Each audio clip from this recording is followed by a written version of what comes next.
నమస్తే, welcome to DD9 వార్త.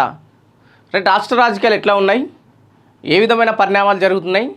ఒకవైపు కోమటిరెడ్డి రాజగోపాల్ రెడ్డి మంత్రి పదవి కోసం అటు కాంగ్రెస్ పైన పెద్ద అలగడం జరుగుతుంది, కాంగ్రెస్ పైన విమర్శించడం జరుగుతుంది. మరోవైపు గువ్వల బాలరాజు అయితే బీఆర్ఎస్ పార్టీకి రాజీనామా చేసిన తర్వాత బీఆర్ఎస్ పార్టీ ఎక్కడైతే అచ్చంపేటకు సంబంధించిన గువ్వల బాలరాజు కాబట్టి అదే అచ్చంపేటకు సంబంధించిన పూర్తిగా బీఆర్ఎస్ నేతలంతా ఉమ్మడి మహబూబ్నగర్ జిల్లాకు సంబంధించిన బీఆర్ఎస్ నేతలంతా అచ్చంపేటలో పెద్ద ఎత్తున కార్యక్రమం ఏర్పాటు చేసుకోవడం జరిగింది. సో నిన్న మరోవైపు రక్షాబంధన్ సందర్భంగా అటు ప్రముఖ రాజకీయ నాయకులు ఎవరైతే మన స్టేట్లో కావచ్చు అటు సెంటర్లో కావచ్చు ఏ విధంగా వాళ్ళు సెలబ్రేట్ చేసుకున్న విషయాలు ఒకసారి మార్నింగ్ అప్డేట్స్లో చూసే ప్రయత్నం చేద్దాం. ముందుగా ఈనాడు అప్డేట్స్ ఏమొచ్చినాయో చూసే ప్రయత్నం చేద్దాం.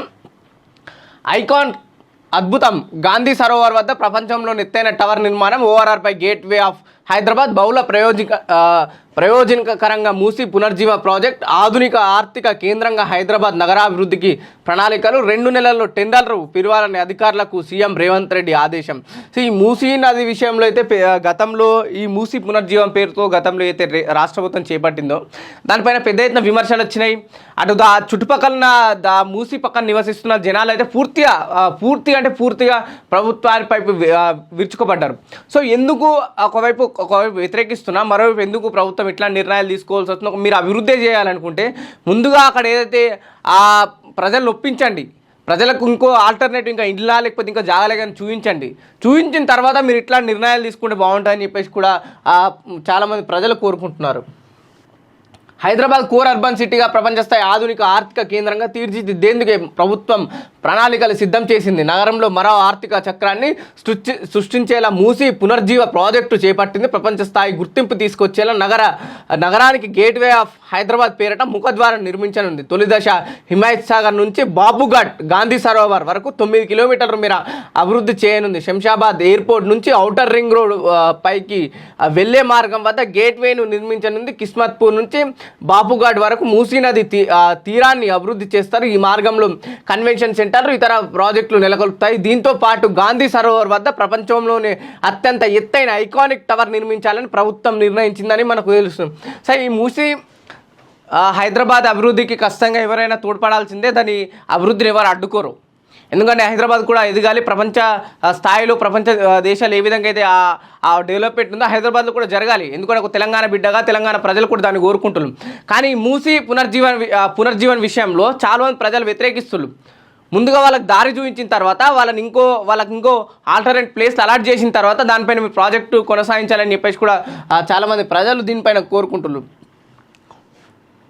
80,000 కోట్ల పెట్టుబడులకు సిద్ధం, సీఎం రేవంత్ రెడ్డితో ఎన్జిటిసి సిఎండి. తెలంగాణకు మరో 80 కోట్ల పెట్టుబడి కూడా రాబోతుందని చెప్పేసి కూడా నిన్న రేవంత్ రెడ్డి గారు చెప్పడం జరిగింది. సో మనం ఇక్కడ వార్త కూడా ప్రధానంగా అదే చూడటం.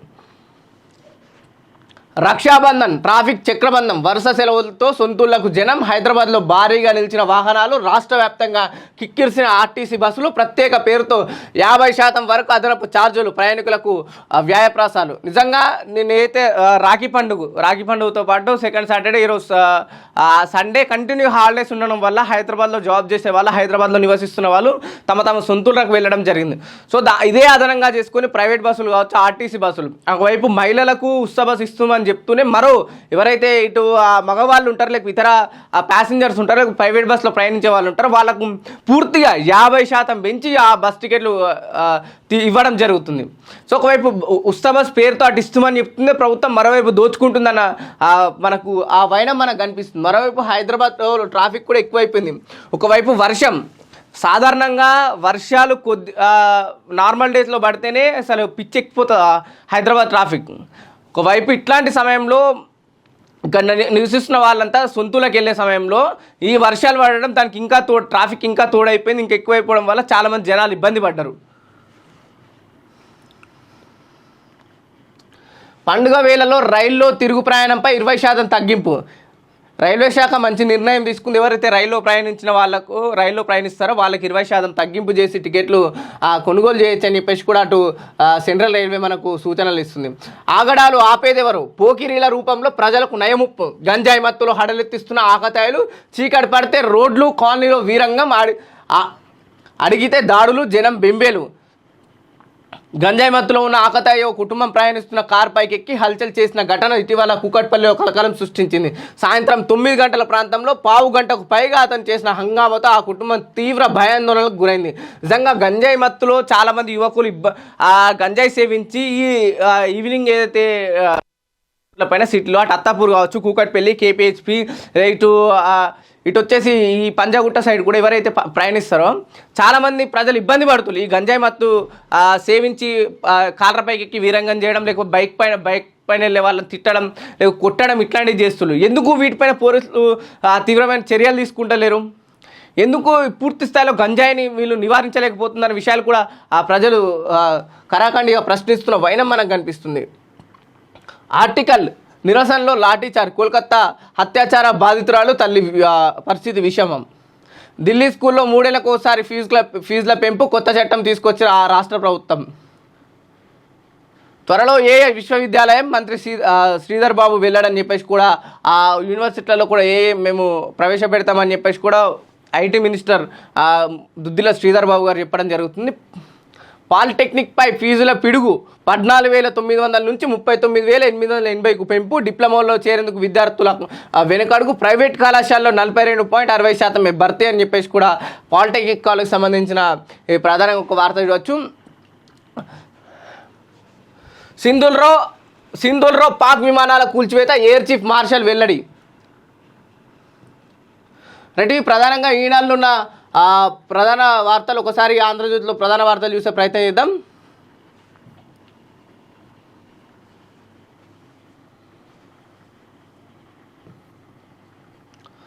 ఆరు పాక్ యుద్ధ విమానాలు కూల్చేశాం, వాటిలో F-16లు కూడా ఉన్నాయి. S-400 గేమ్ చేంజర్ వైమానిక దళపతి ఏపీ సింగ్. మరి హఠాత్తుగా పాక్పై యుద్ధం ఎందుకు ఆపేశారు? ఏ ఒత్తిడి పనిచేసింది? ప్రధాని మోదీకి కాంగ్రెస్ ప్రశ్నలు. ఒక్క విమానాన్ని కూల్చితే భారత్ది అసంబద్ధ వాదన. భారత్-పాక్ యుద్ధంలో 6 విమానాలు కూలాయి. ట్రంప్ చేసిన వ్యాఖ్యలకు కూడా అటు ప్రధానంగా దళపతి ఏదైతే వైమానిక దళపతి సింగర్ కౌంటర్ ఇవ్వడం జరిగింది. ముఖ్యమంత్రి రేవంత్ రెడ్డికి రాఖీ కడుతున్న మంత్రి కొండా సురేఖ. చిత్రంలో మంత్రి సీతక్క, నేరెళ్ల శారద, సీఎంతో పాటు ఎన్టీపీసీ సీఎండి గుర్దీప్ సింగ్ కూడా. నేనైతే రాఖీ పండుగ సందర్భంగా మంత్రులు అటు కొండా సురేఖ, సీతక్క, రేవంత్ రెడ్డి గారికి, ముఖ్యంగా సీఎం రేవంత్ రెడ్డి గారికి అక్కడ రాఖీ కట్టి వాళ్ళ పండుగను సెలబ్రేట్ చేసుకున్నట్టు కూడా మనకు తెలుస్తుంది. గుండె జబ్బుకు ముందస్తు హెచ్చరికలు. పలు సంకేతాలను ఇచ్చే శరీరం వాటిని గమనించిన అప్రమత్తం కాకపోతే ముప్పు. కడుపు, ఛాతిలో నొప్పి, మంట, నడిచిన మెట్లెక్కిన ఆయాసం, గుండెలో ఇన్ఫెక్షన్, తీవ్ర జ్వరం, గ్యాస్ట్రిక్ సమస్య. అనుకోని నిర్లక్ష్యం చేయొద్దు. సొంత వైద్యంతో ముప్పు. వైద్యుల నిపుణులు. అయితే గుండెపోటుకు సంబంధించి అంటే మీకు గుండెపోటు వచ్చే ప్రమాదం ఉందంటే దానికి ముందే మన శరీరం సూచన ఇస్తుంది. ఏ విధంగా? కడుపులో నొప్పి, ఛాతిలో నొప్పి, మంట నడిచినప్పుడు కానీ మెట్లెక్కినప్పుడు ఆయాసం చేసిన ఇట్లాంటి విషయాల్లో మన శరీరం ముందే అలర్ట్ చేస్తుంది. మీకు గుండె నొప్పి రాబోతుంది, నువ్వు అలర్ట్గా ఉండు, డాక్టర్ దగ్గరికి వెళ్ళి వైద్యం చేయించుకో అని చెప్పేసి కూడా మన గుండె మనకు ముందే చెప్తున్న వైద్యం కూడా మనకు చెప్తుందని చెప్పేసి డాక్టర్లు చెప్పడం జరుగుతుంది. Gateway of Hyderabad. అత్యంత ఎత్తుగా ఐకానిక్ టవర్ హిమాయత్ సాగర్ వద్ద ఓఆర్ఆర్పై హైదరాబాద్ స్వాగత తోరణం. ఓఆర్ఆర్కు ఓవైపు ఎకో థీమ్ పార్క్, మరోవైపు ఐకానిక్ టవర్. తాగునీరు, వరద నీరు నివారణకు వీలుగా మూసి పునర్జీవం. 2 నెలల్లో టెండర్లు పిలిచేలా పనుల్లో వేగం పెంచాలి. మూసి అభివృద్ధి పనులపై సమీక్షలు. అధికారులకు సీఎం రేవంత్ ఆదేశాలంటూ కూడా ప్రధానంగా హెడ్లైన్స్ చూడొచ్చు. 80,000 కోట్లు సౌర పవన విద్యుత్ ప్రాజెక్టులో పెట్టుబడులకు ఎన్టీపీసీ సిద్ధం. సీఎంకు తెలిపిన సీఎండి గుర్దీప్ సింగ్. రాష్ట్రంలో బీసీ సీఎం ఖాయం. కాంగ్రెస్ హయాంలోనే అది సాధ్యం. రేవంత్ 10 ఏళ్ళు సీఎం అనడం తప్పు కాదు. ప్రజల్లో విశ్వాసం పెంచేందుకు ఆ వ్యాఖ్యలు. 23 తర్వాత మళ్ళీ జనహిత పాదయాత్ర.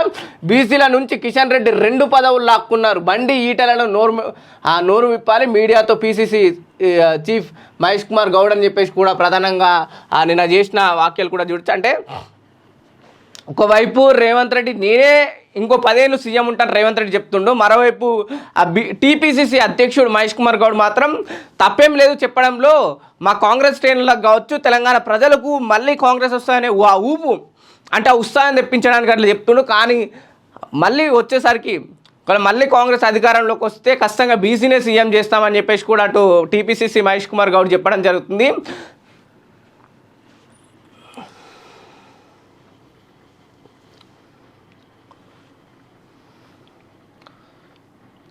ట్యాపింగ్ కేసులో కవితను విచారించాలి, ట్యాప్ చేయలేదని కేటీఆర్ ప్రమాణం చేస్తారా? సిట్ పరిధి పరిమితం, కేసును సిబిఐకి ఇవ్వాలి, అధికారులపై నమ్మకం ఉంది, సర్కార్పై లేదు. కేటీఆర్ ఇచ్చే లీగల్ నోటీసులకు భయపడను, నేను నోటీసులు ఇస్తూ పోతే కేటీఆర్ జీవితాంతం జైల్లో ఉంటారు. బండి సంజయ్ అయితే ఫోన్ ట్యాపింగ్ వ్యవహారంలో కంటిన్యూగా కొంత చర్చ నడుస్తుంది. ఫోన్ ట్యాపింగ్ విషయంలో ఆ గత ప్రభుత్వం చేసిన ఏదైతే వ్యవహారం ఉందో దానిపైన ప్రస్తుతం ఉన్న నాయకులు, ప్రజాప్రతినిధులు ఎవరైతే ఫోన్ ట్యాపింగ్ అయినా అంటే వీళ్ళు కంప్లైంట్ ఇవ్వడం లేకపోతే పోలీసులు వీళ్ళకి నోటీసులు ఇవ్వడం ఉందో విచారణకు రావాలని. సో దాని సందర్భంగా చాలామంది వచ్చిండ్రు, చాలామంది విచారణ ఎదుర్కొన్నారు. దాని విషయంలో అటు ఆ గత ప్రభుత్వంలో అధికారులు కావచ్చు, నాయకులు కావచ్చు, లేకపోతే ప్రస్తుతం ఉన్న నాయకులు కావచ్చు విచారణకి వెళ్ళి సిట్ విచారణకు. సో అక్కడికి వెళ్ళిన తర్వాత రకరకాల ఒక్కొక్కరు స్టేట్మెంట్ ఇవ్వడం జరిగింది. దాంట్లో బండి సంజయ్ కీలకంగా మారారు. నిజంగా కేటీఆర్ నా ఫోన్ ట్యాప్ చేశారని చెప్పేసి కేటీఆర్ పైన పెద్ద ఎత్తున దుమారం అటు స్టేట్మెంట్ ఇవ్వడం జరిగింది. నిజంగా కేటీఆర్ ఫోన్ ట్యాప్ చేయకపోతే భార్య పిల్లలతో గుడికి వస్తారా, గుళ్ళో ప్రమాణం చేస్తారని చెప్పేసి కూడా అటు బండి సంజయ్ అనడం. నా పైన ఇలాంటి ఆరోపణలు చేస్తే ఖచ్చితంగా నేను మీకు నోటీసులు పంపుతాను, లీగల్ నోటీసులు, మీకు క్షమాపణ చెప్పాలని చెప్పేసి కూడా అటు కేటీఆర్ కూడా అదేవిధంగా స్పందించడం జరిగింది. కవిత గారికి దమ్ముంటే కవిత గారు రావాలి, కవిత గారు ఫోన్ ట్యాప్ ఇవ్వలేదని నిజం చెప్పాలని చెప్పేసి కూడా కవిత గారికి సవాల్ విసిరడం జరిగింది. ఒకవైపు అయితే కేటీఆర్ ఇస్తానన్న నోటీసులకు నేను భయపడను, కేటీఆర్ ఇస్తానన్న నోటీసులకు భయపడని చెప్పేసి కూడా బండి సంజయ్ తీవ్రమైన వ్యాఖ్యలు చేశారు. చూడాలి ఈ ఫోన్ ట్యాపింగ్ అంశం పదే తెరపైకి వస్తుంది, ఏ విధంగా ఫోన్ ట్యాపింగ్ అంశం ముగిస్తారు. ఎందుకంటే దాదాపు ఈ ఫోన్ ట్యాపింగ్ అనేది ఎప్పుడైతే కాంగ్రెస్ పార్టీ అధికారంలోకి వచ్చిన తర్వాత ఇప్పటి వరకు ఫోన్ ట్యాపింగ్ వ్యవహారం తేరలేదు. మరోవైపు కేంద్ర మంత్రిగా పనిచేస్తున్న బండి సంజయ్ లాంటి వాళ్ళు కూడా చెప్పడం జరుగుతుంది, సిట్ పైన నాకు నమ్మకం లేదు, ఫోన్ ట్యాపింగ్ జరిగింది కానీ సిట్ పైన నాకు నమ్మకం లేదు, విచారణ జరిగినా అంతంత మాత్రం జరుగుతుంది అంటే నిజాలు తెలియ అవకాశమే లేదని చెప్పేసి కూడా బండి సంజయ్ తీవ్రమైన వ్యాఖ్యలు చేసింది. చూడాలి ఇంకా సిట్ కానీ లేకపోతే అటు ఏదైతే కేటీఆర్ ఇచ్చిన వార్నింగ్కి ఆ బండి సంజయ్ భయపడే అవకాశం ఉందా, లేకపోతే సిట్ ఏమన్నా నోటీసులు ఇచ్చే అవకాశం ఉందా చూడాల్సిన అవసరం ఉంది. ఎందుకంటే ఒక కేంద్ర మంత్రి ఇట్లాంటి వ్యాఖ్యలు చేయడం ప్రజల్లో కూడా నమ్మకం పోతుంది. అంటే సామాన్యుడు చేయడం వేరే, ఒక సామాన్య నాయకుడు చేయడం వేరు. కేంద్ర మంత్రిగా ఉన్న బండి సంజయ్ ఇట్లాంటి వ్యాఖ్యలు చేయడం కూడా తీవ్ర ఆందోళనకు దారితీస్తాయి ప్రజల్ని. హైదరాబాద్లో కుంభవృష్టి. హైదరాబాద్లో శనివారం సాయంత్రం కుండపోతగా వర్షం పడింది. రహదారులు లోటత్తు ప్రాంతాలు జలమయమయ్యాయి. కొన్ని చోట్లయితే కాలనీలు, రోడ్లు, చెరువులను తలపించాయి. వాహనాలు రాకపోకలకు తీవ్ర అంతరాయం కలిగింది.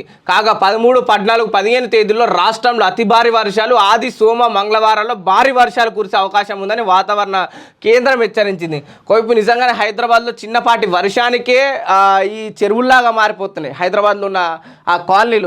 నిన్న శనివారం సాయంత్రం దాదాపు 3-4 ప్రాంతాల నుంచి వర్షం స్టార్ట్ అయింది. రాత్రి 12 వరకు వర్షం పడటైంది. సో దాంతో ఎక్కడికక్కడ నీళ్లు నిండిపోయినా, రాకపోకలు బంద్ అయిపోయినాయి. ఈ చిన్న బస్తీలలో నివసించే వాళ్ళు కూడా చాలా వరకు ఇబ్బంది పడ్డారు. హైడ్రా మేము ఎక్కడైతే పూర్తి స్థాయిలో పనిచేస్తున్నాం, ఇట్లాంటి దాంట్లో మేము ఏ విధమైన నిర్లక్ష్యం వహిస్తలేమన్న వాళ్ళు ఎందుకు ఇప్పుడు పూర్తి స్థాయి నిర్లక్ష్యమే కనిపిస్తుంది తప్ప ఎక్కడ కూడా ఈ వరద నీరు క్లియర్ చేయడం కావచ్చు, రోడ్ పైన వాహనాలన్నీ క్లియర్ చేయడం కావచ్చు ఎక్కడ కూడా కనిపిస్తలేదు.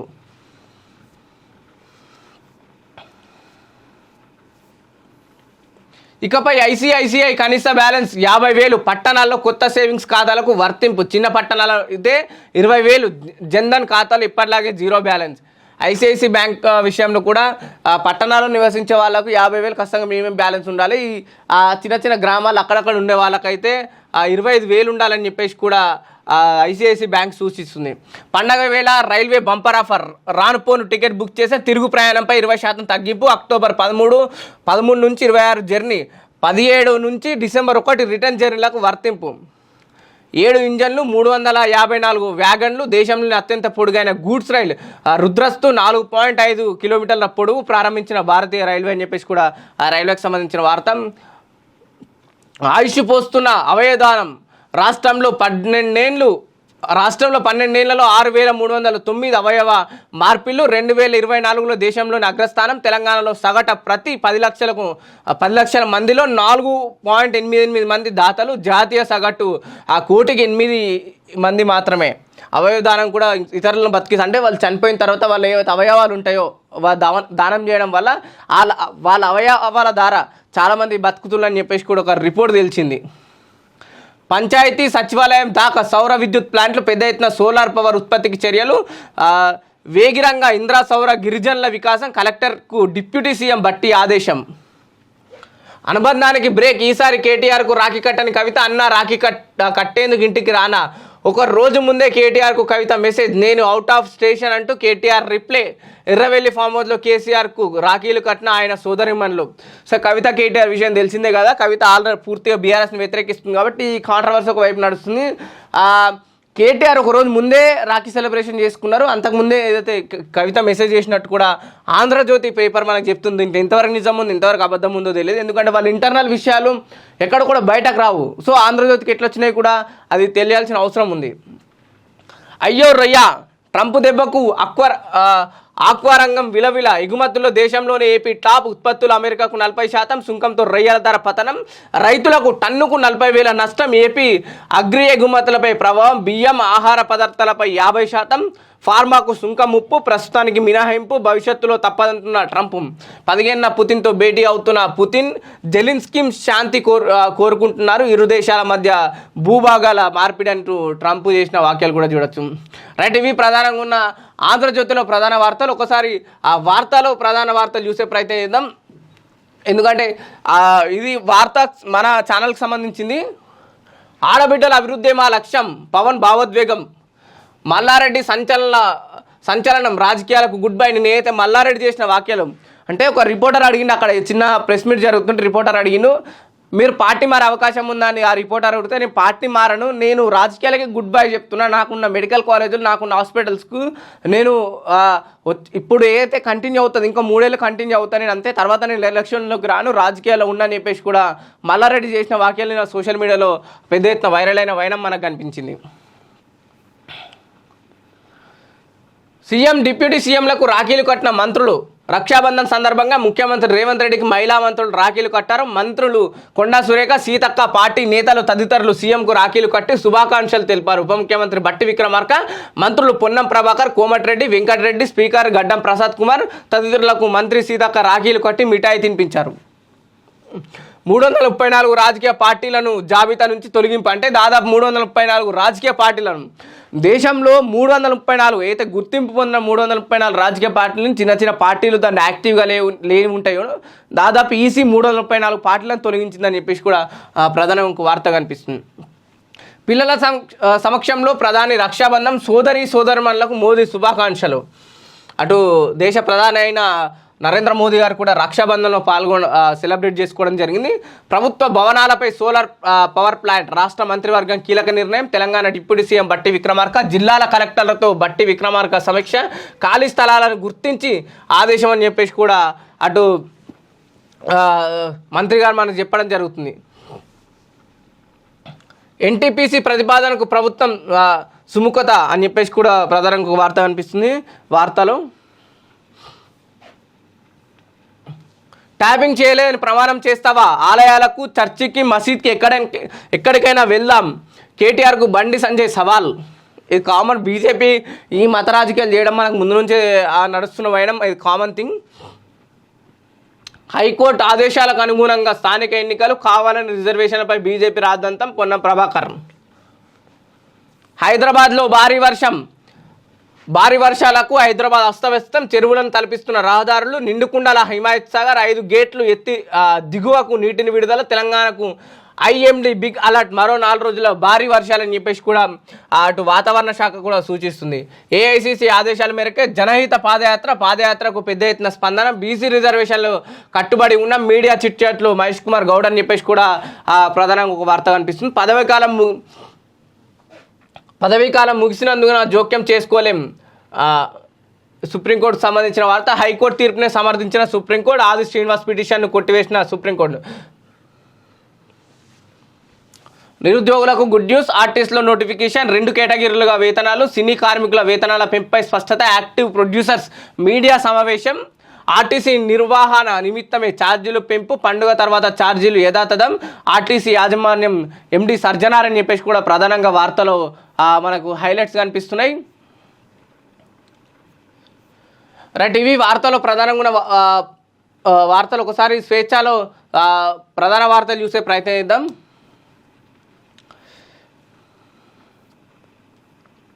ఆపరేషన్ ఆకర్ష్. బీజేపీ నేతల మధ్య చిచ్చు పెడుతున్న చేరికలు. గువ్వల బాలరాజు రాకపై మొదలైన అభ్యంతరాలు. బిఎల్ సంతోష్ను తిట్టిన వారిని చేర్చుకోవడం ఏంటి అని ప్రశ్నలు. త్వరలో మరికొందరు చేరికలు ఉంటాయని హింట్. అగమ్య గోచరంగా స్థానిక నేతల భవితవ్యం. స్టేట్ చీఫ్ నిర్ణయాలపై ఆందోళన వ్యక్తం చేస్తున్న లోకల్ లీడర్స్. అయితే ఈ గువ్వల బాలరాజు చేస్తున్న వ్యాఖ్యలపైన పెద్ద ఎత్తున చర్చ జరుగుతుంది. బీఆర్ఎస్లోనే కాదు, బీజేపీలో కూడా.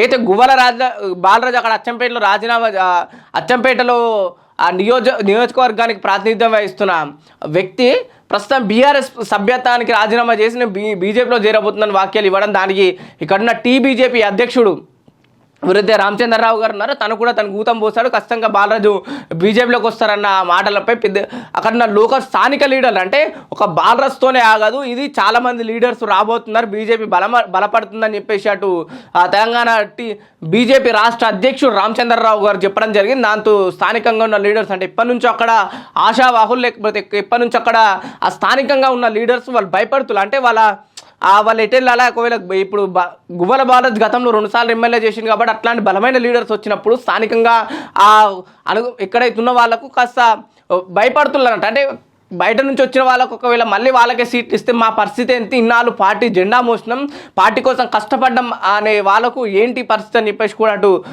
రామచంద్రరావుని వాళ్ళు చిన్న లీడర్స్ ఎవరైతే స్థానికంగా ఉన్న లీడర్స్ కూడా ప్రశ్నించడం జరుగుతుంది.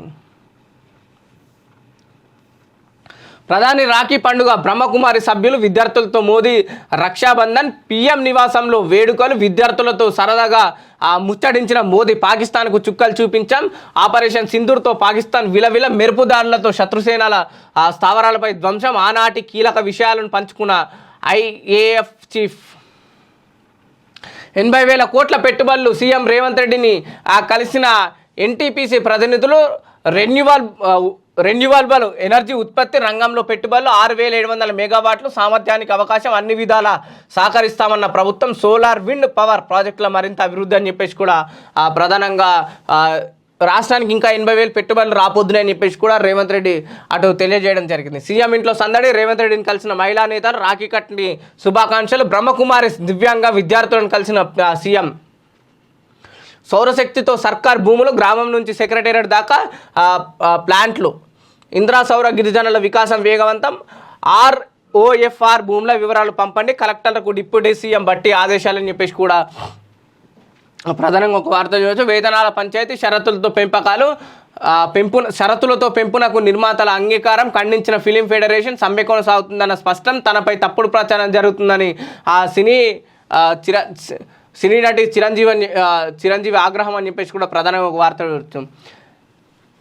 గెలిచిన వాళ్ళే కావాలా. ఓడిన నేతలకు సమావేశాల్లో రెండో ప్రాధాన్యత. మాజీ మంత్రులైనా సరే అవమానాలే. గులాబీ పార్టీలో కొనసాగుతున్న ఆచారం. మాజీ మంత్రి నుంచి ఎమ్మెల్యే చేతికి మైక్. బీసీ నేతల సమావేశంలో నొచ్చుకున్న నేత. గత తప్పిదాలని అధిష్టానం ఫాలో అవుతుందా? నిజంగానే బీఆర్ఎస్కి పెద్ద ఎత్తున ఒక దెబ్బే అనుకోవచ్చు.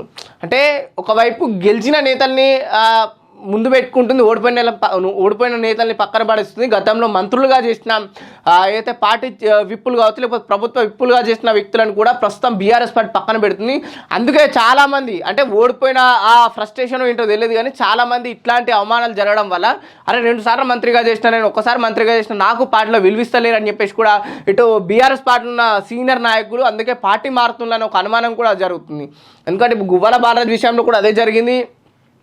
అయితే గతంలో గువ్వల బాలరాజు చాలా ఇంపార్టెన్స్ ఇచ్చిండు. ఒక్కసారి గువ్వల బాలరాజు దాదాపు 50,000 మెజారిటీకి పైగా ఆ తేడా తోడిపోయిన తర్వాత ఇక్కడ కూడా గువ్వల బాలరాజుని పట్టించుకోలేరు. ఎందుకంటే నాగర్ కర్నూలు ఎంపీ టికెట్ ఆశించిండు. అటు ఆర్ఎస్ ప్రవీణ్ కుమార్ అనూహ్యంగా పార్టీలోకి వచ్చి ప్రధాన కార్యదర్శిగా తను బీఆర్ఎస్ జనరల్ సెక్రటరీ అయిన తర్వాత ఎక్కడ కూడా గువ్వల బాలరాజుని పట్టించుకోలేరు. నాగర్ కర్నూలు టికెట్ కూడా అటు ఆర్ఎస్ ప్రవీణ్కే ఇచ్చారు. తర్వాత డల్లాస్లో ఏదైతే మీటింగ్ జరిగిందో సో అక్కడ కూడా వెళ్ళిన తర్వాత గువలబాల నిర్ణయం తీసుకున్నారు. అంటే దీన్ని వెనుకుంది పూర్తిగా బీఆర్ఎస్ పార్టీ. ఎవరైతే ఓడిపోయిన వ్యక్తుల్ని పూర్తి స్థాయిలో పట్టించుకుంటలేదు కాబట్టి అక్కడున్న సీనియర్ నాయకులు అంటే సీనియర్ నేతలంతా నొచ్చుకొని పార్టీ నుంచి బయటకు వచ్చి వేరే పార్టీలో చేరుతుందనే అనుమానాలు కూడా రేకెత్తుతున్నాయని చెప్పేసి కూడా స్వేచ్ఛలో వచ్చిన కథనం మనం చూస్తే అర్థమవుతుంది. ఆగని శ్రమ దోపిడీ, స్వీపర్ల జీతాల్లో ఎఫ్ఎఫ్ఏల చేతివాటం, దుర్వినియోగం అవుతున్న ఎఫ్ఆర్ఎస్ పెద్ద ఆఫీసర్ల అండతో అక్రమాలు. నిజంగానే ఆఖరికసి ఆ జిహెచ్ఎంసీ వర్కర్ల మీద కూడా ఈ దోపిడీ జరుగుతుంది. ఎందుకు మీరు ఇంత పెద్ద ఆఫీసర్లు ఉండి ముందుగా స్వీపర్లు క్లీన్ చేసి మన పొద్దున హైదరాబాద్ జిహెచ్ఎంసీ స్వీపర్ల దగ్గర కూడా మీరు దోచుకున్నా అంటే మీరు ఇక మీ గురించి మాట్లాడు కూడా వేస్ట్. కుండపోత వర్షం, బంగాళాఖాతంలో వర్ష అల్పపీడనాలు, వారం రోజుల పాటు భారీ వర్షాలు, హైదరాబాద్ అధిక వానలు, అప్రమత్తంగా ఉండాలన్న వాతావరణ శాఖ. నగరంతో పాటు జిల్లాలోనని చెప్పేసి కూడా వర్షాలు పడే అవకాశం ఉందని చెప్పేసి కూడా ప్రధానంగా వార్త కనిపిస్తుంది. భారీ వర్షపాతం నమోదైన ప్రాంతాలు: బేగం బజార్ 11.7, సర్దార్ మహల్ 10.6, ఖైరతాబాద్ 9.4, నాంపల్లి 9.2, ఆసిఫ్ నగర్, హిమాయత్ నగర్, ముషీరాబాద్ దీంట్లో 9.0గా నమోదైంది. ఇటు హిమాయత్ నగర్, ఎల్బీ స్టేడియం, అంబర్పేట, విద్యానగర్లో దాదాపు 8 మిల్లీమీటర్లు కూడా నమోదైనట్టు కూడా మనకు తెలుస్తుంది. వరద ఉద్రిక్తత తగ్గుముఖం, హిమాయత్ సాగర్ 3 గేట్లు క్లోజ్, దిగువకు 991 క్యూసెక్కులు నీటి విడుదల. పూర్తి స్థాయిలో నిన్న హుస్సేన్ సాగర్ ప్రజలను అప్రమత్తం చేసిన అధికారులు. ఎందుకంటే గత కొన్ని రోజులుగా వర్షం పడుతుంది కాబట్టి పూర్తి స్థాయిలో నీళ్లు అటు ఆ హిమాయత్ సాగర్లో కాదు పూర్తిగా ఈ బస్తీలలో కావచ్చు లేకపోతే లోతట్టు ఆ ప్రాంతాల్లో కూడా నీరు నిలవడం వల్ల ఇటు హిమాయత్ సాగర్ తలపిస్తున్నాయని చెప్పేసి కూడా ప్రజలు ఆవేదన చెందుతున్నారు. ఎందుకు ఆ మున్సిపల్ అధికారులు పట్టించుకుంటలేరు, ఎందుకంత నిర్లక్ష్యం చేస్తున్నా కూడా అర్థమవుతలేదు. పాదయాత్రతో టీపీసీసీ మార్క్, లీడర్లు కార్యకర్తల మధ్య సమన్వయం, స్థానిక సంస్థల్లో మైలేజ్ కోసం మైలు దూరం 23 ఏళ్ల తర్వాత మళ్ళీ జనహిత పాదయాత్ర రాష్ట్ర వ్యాప్తంగా నిర్వహణ. సీఎం, డిప్యూటీ సీఎం, మంత్రులు హాజరు. మహేష్ గౌడ్ భుజాలపై కార్యకర్తల గెలుపు బాధ్యతలు. గ్రౌండ్ వర్క్తో స్థానిక నేతలు కాన్ఫిడెన్స్. నిజంగా మీరు ఇచ్చిన 6 గ్యారెంటీలు ఇతర హామీలు ఎక్కడైతే ప్రజల్లోకి వెళ్తలేవు కాబట్టి ప్రజల్లో మీ కాంగ్రెస్ పార్టీపై నెగిటివిటీ పెరిగిపోయింది. వచ్చే నెలలో ఖచ్చితంగా స్థానిక సంస్థలు పెట్టాలి కాబట్టి హైకోర్టు ఇచ్చిన ఉత్తర్వుల ప్రకారం అందుకే జనహిత పాదయాత్ర చేపట్టిల్లు. దాన్ని ఇంకో అంతరం ఏం లేదు. కార్యకర్తలు కలవడమో లేకపోతే అక్కడ ఉన్న స్థానిక లీడర్లను కలవడం ఇంకో అంతరం ఏం లేదు. మళ్ళీ పాదయాత్ర అయితే స్థానిక సంస్థల్లో ఎలక్షన్లో గెలిచే అవకాశం ఉంటాను ఒక ఆ దుర్దేశంతో తప్ప ఇంకేం లేదు. మీరు ఇస్తానన్న బీసీ రిజర్వేషన్ స్థానిక సంస్థలు ఇచ్చిన తర్వాత మేము ఎలక్షన్లోకి వెళ్తా అన్నారు. ఎక్కడ కూడా బీసీ రిజర్వేషన్ కనిపిస్తలేదు. మీరు పోరాడుతున్నట్టు కూడా కనిపిస్తలేదు. ఎక్కడో ఢిల్లీకి వెళ్ళి ఒకరోజు ధర్నా చేసి అయిపోయింది, మాకు ప్రధానమంత్రి అపాయింట్మెంట్ ఇస్తలేరు, రాష్ట్రపతి అపాయింట్మెంట్ ఇస్తలేరు అన్న ఒక నినాదం పట్టుకొని ఏమేమి ప్రజల మీద ఎత్తేసారు, ప్రజలకు చెప్తేసాయి. అటు బీజేపీ అధికారంలో ఉన్న రోజున మనకు బీసీ రిజర్వేషన్ రావు.